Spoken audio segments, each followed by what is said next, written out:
What would you do if you discovered that the love of your life was in fact the person who destroyed your dreams the most? Raphael was just a simple ice cream salesman when Camila, a stunning millionairess, entered his life with promises of eternal love. But behind the glamour and passion, there were dark secrets that would test her strength and her ability to start over. Get ready for a story of betrayal, overcoming and twists that show how choices shape our destinies. Are you ready to discover the true power of resilience? Are these ice creams that famous? Camilla asked with a light smile as she looked at Raphael pushing his stroller along the beach sand. He stopped, surprised by the unexpected approach, but returned the smile.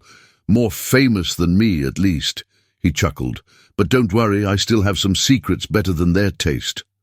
Camilla arched her eyebrow, intrigued by the witty response. Secrets, huh? So I'm going to want to try one of these famous flavors. Which one do you want? Raphael opened the cart, revealing the colorful options. Surprise me. He chose a mango and pepper popsicle, handing it over with a theatrical gesture. This one has the perfect balance of sweet and spicy, like life. Camilla tasted it and gasped slightly when she felt the unusual flavor. Impressive, he exclaimed, licking his lips. Raphael smiled, satisfied. Good to know I passed the test. As he prepared to continue, Camilla did something unexpected. Wait, I want to buy all the ice cream in the cart. Everyone? He frowned, surprised. Yes, and I want you to distribute them to the children on the beach. I pay for everything. Raphael hesitated, confused, but the sparkle in her eyes convinced him. Children, he shouted.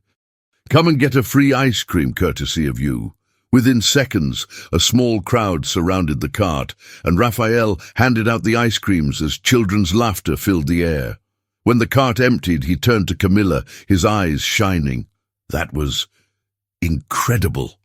Sometimes happiness lies in the simplest acts, she said, looking at the horizon with a serene smile.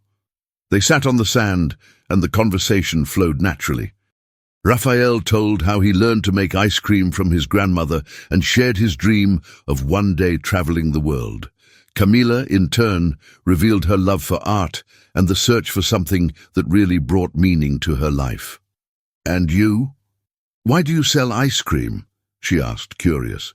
Because he's honest, and because every smile I receive in return is worth more than the money I earn. Camilla was silent, admiring the simplicity of his words. The sun began to set, painting the sky in orange tones. Days later, they met again on the beach.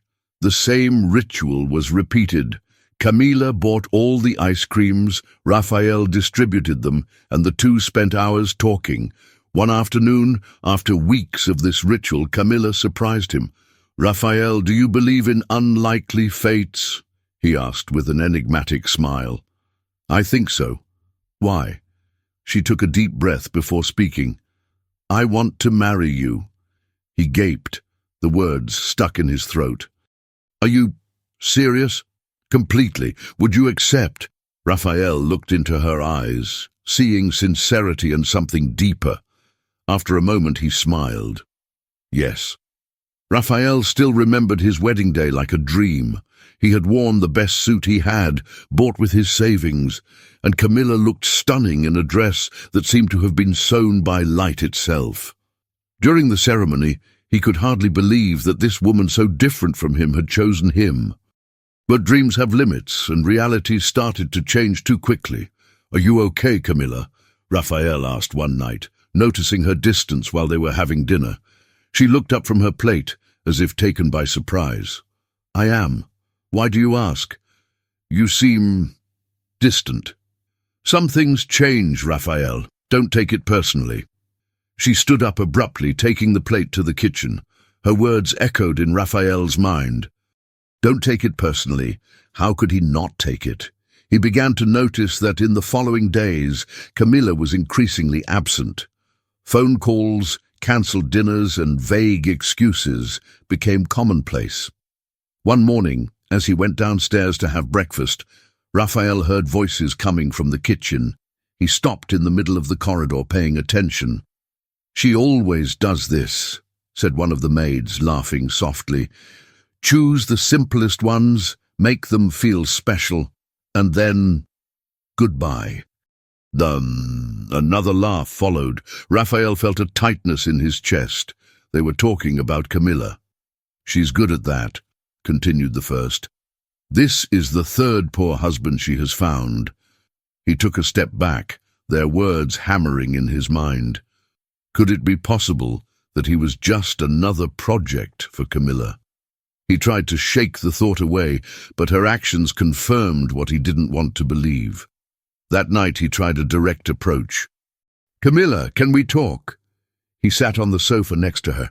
"Of course." She was distracted by her cell phone. "What's going on between us?" She frowned, finally putting the device down. "What do you mean?" "You look different, distant. And I heard things about you choosing men like me, using them, and then discarding them." Camilla was silent for a moment, but there was something cold in her gaze. What if it were true? Raphael felt like he had been hit in the stomach. "How can you say that? We got married. Doesn't that mean anything to you?" "It means whatever you want it to mean, Raphael." She stood up, not caring about the pain evident on her face. "Don't get too caught up." Her words were a watershed moment. Raphael knew something was deeply wrong, but he still didn't fully understand what. In the following days, he began to pay more attention to Camilla's movements. She spent long hours away from home, always having excuses about appointments and meetings. One night, while they were having dinner, she casually announced, "Tomorrow night, I'm going out to a work event. It will be boring. Just business. You don't have to wait up for me." Raphael nodded, but something in his tone sparked a warning. The next morning, he made a decision. He would follow Camilla that night. If she wasn't honest with him, he would find out the truth for himself. When night came, Raphael waited patiently until she left. He called a taxi and asked the driver to follow Camilla's car. The route led to an elegant neighborhood, but what he saw left him even more confused. She met a young shoemaker, a man clearly simpler than her. Raphael watched them as they entered a luxury boutique together. "What is she doing?" he muttered to himself. He later followed them to an upscale restaurant. Camilla was radiant, as she hadn't been in his presence for weeks. They laughed, they talked, while he watched them from a distance, unable to contain the mixture of anger and pain growing inside him. Raphael knew it was time to confront her. Raphael waited patiently in the taxi while Camilla and the shoemaker left the restaurant. He followed them to a luxurious hotel in the center of the city, and the knot in his stomach tightened as he saw them enter together. "It's now or never, Raphael," he whispered to himself, taking courage. He got out of the car, entered the hotel, and headed to reception with an improvised plan. "Good night. I have a delivery for Mrs. Camilla Torres. It's urgent." The receptionist hesitated, but when she saw the bouquet of flowers that Raphael had bought at a nearby flower shop, she agreed to send it to her room.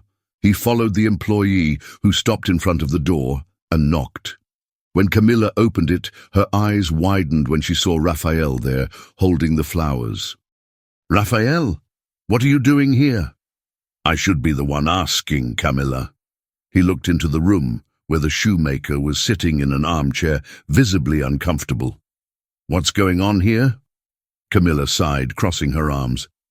"I don't know why you're so surprised. I thought I already understood." Raphael felt the ground disappear beneath his feet. "So it's true? Was I just a hobby for you?" She gave a half-smile, which looked more like a blow. "Something like that." "You're sweet, Raphael, but limited. I need more." The shoemaker stood up, confused. "Wait, what's going on here? Who is he?" Camilla turned to the boy, clearly irritated. "It doesn't matter who he is. What matters is that I'm here with you now." "No." The shoemaker shook his head, taking a step back. That does matter. If you were able to do this to him, who's to say you won't do the same to me? Camilla was speechless, something rare for her. Raphael watched the scene with a mix of pain and satisfaction. I can't go on with this. The shoemaker grabbed his coat and hurried away, leaving Camilla and Raphael alone in the room. Satisfied now? Camilla snorted, throwing herself into an armchair. Satisfied. Raphael laughed in disbelief. I believed in you, Camilla. I loved you. And all this, why? For you to have fun. She looked up, finally showing a trace of emotion. Because I can. Because it's easier to joke than to truly feel. Raphael shook his head, unable to believe what he was hearing. You're not just cruel, you are empty. Camilla laughed, but there was bitterness in her tone. Maybe I am. So what? That doesn't change anything now.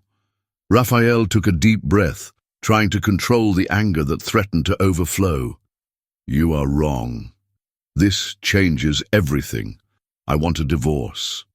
Camilla stood up, looking him in the eyes. Do you think it hurts me to say that? Go ahead. I'm tired of you too. Her words were a final blow, but Raphael didn't let the pain overwhelm him. He took a step towards the door, but before leaving, he looked back. I hope one day you find something real, Camilla. Because the way it is, you will never be happy. He left the room, leaving her alone. In the hallway, he felt tears flowing, but he knew that despite the pain, it was the right decision. Hours later, back at the house he once shared with Camilla, Raphael began to pack his things. Every object he put in his suitcase seemed to carry the weight of memories and failure. As he was closing the last suitcase, he found a small notebook. It was his grandmother's, with the old ice cream recipes he loved to make. He ran his fingers over the worn pages and felt a spark of hope. Maybe I can start again. With this in mind, Raphael took the first step towards rebuilding his life. The decision to start over seemed simple, but Raphael knew the journey would be long. With his savings reduced and the shadow of failure weighing on him, he looked for contacts he had made during the events with Camilla. He didn't expect much, but he knew he had to try. Raphael. What a surprise, said Diana, a millionaire businesswoman he had met months before. How can I help you? He explained his situation, omitting the most painful details but being honest about the need for work. Diana listened attentively and, at the end, smiled. You were always humble and sincere, Raphael. I think I know how I can help you. She invited him to manage an ice cream cart at one of her hotels. It was a small step, but Raphael accepted it enthusiastically. Soon he realized that guests were not impressed with the ice cream on offer. He decided to take a chance. Diana, can I use my grandmother's recipes to create new flavors? I think we can turn this into something special. Diana hesitated for a moment, but she trusted him. Go ahead. Surprise me. Raphael worked tirelessly, testing combinations and perfecting the recipes he learned as a child. The results were impressive. Ice creams with local ingredients, innovative combinations, and gourmet options that quickly caught the attention of guests. You did it, Raphael, said Diana, tasting one of her new flavors. I think we can expand on that. And so they did. Diana invested in a new chain of gourmet ice cream shops, appointing Raphael general manager. He stood out, not only for his creativity, but for his dedication to transforming something simple into a unique experience. While Raphael's career flourished, Camilla's life took an opposite direction. After the divorce, she became involved with a new partner, a young lawyer who seemed promising. However, he manipulated her into signing a contract that transferred almost all of her fortune to him. When the relationship ended, Camilla found herself with nothing. She lived in a small rented room, working as a receptionist to survive. His former life of luxury seemed like a distant dream. Months later, Raphael was supervising the main branch of the ice cream chain when a poorly dressed woman entered. The attendants tried to expel her, but Raphael intervened. "Wait, let me talk to her." As he approached, he recognized Camilla's haggard face. "Camilla?" he asked, surprised. She looked up, embarrassed. "Raphael, I just wanted an ice cream." "I can't pay, but—" Raphael swallowed hard. Despite everything that had happened, he felt no resentment. "Get the best ice cream in the house. It's on me." He smiled gently. She accepted with tears in her eyes. "Thanks. And I'm sorry for everything." Raphael handed her a card with the address of a support center for people in difficulty. "Go there. They can help you get back on your feet." Camilla nodded, holding the ice cream as if it were a treasure. As she left, Raphael felt a slight peace. He had chosen kindness, and that was all that mattered. Months had passed since his reunion with Camilla, and Raphael's life continued to prosper. He had become a respected figure in the gastronomy sector, with his ice cream shops being recognized for their innovation and quality. Despite his success, he maintained his humility, always remembering where he came from. At one of the galas organized by Diana, he was introduced to Sophia, a doctor who had just returned to the country after years of working abroad. "So you're the famous Raphael?" Sophia joked while extending her hand. Raphael laughed. "And you're Diana's daughter, right? I think we have a big fan in common." The conversation between them flowed naturally. They shared stories about their journeys, their struggles and their dreams. Raphael was candid about his past, including his marriage to Camilla and how it had changed him. "It's rare to find someone so authentic," said Sophia with a warm smile. The bond between them grew quickly, and within a few months, they were in love. Raphael found something in Sophia that he had never had before. A love based on respect and partnership. Their wedding was an emotional celebration, with friends and family gathered together. As a gift, Diana gave the couple a mansion surrounded by beautiful gardens, the perfect setting for the beginning of their new life. Soon, the house was filled with children's laughter as twins, a girl and a boy, were born. Raphael dedicated himself with equal passion to his family and his career, finding balance and joy in every moment. Camilla, in turn, slowly rebuilt her life. Working as a receptionist at a company, she had learned to appreciate the little things. Despite the difficulties, I felt a certain peace, as if I had finally understood the lessons that life was trying to teach. One day, while organizing documents at the company, he found a magazine that had Raphael on the cover, celebrating the success of his chain of ice cream shops. She smiled slightly, recognizing that he had found something she never had, true happiness. And so, while Raphael and Sophia lived a solid and purposeful love, Camilla moved forward with humility, reflecting on her mistakes and what she had lost. Both had learned that life is shaped by the choices we make and the lessons we choose to accept.